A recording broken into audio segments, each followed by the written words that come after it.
السلام علیکم ورحمۃ اللہ وبرکاتہ۔ بسم اللہ الرحمن الرحیم۔ شروع اللہ کے نام سے جو بڑا مہربان نہایت رحم والا ہے۔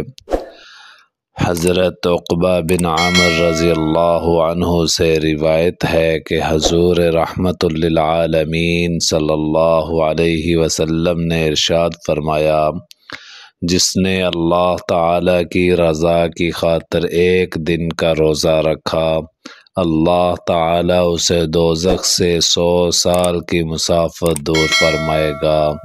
سبحان اللہ۔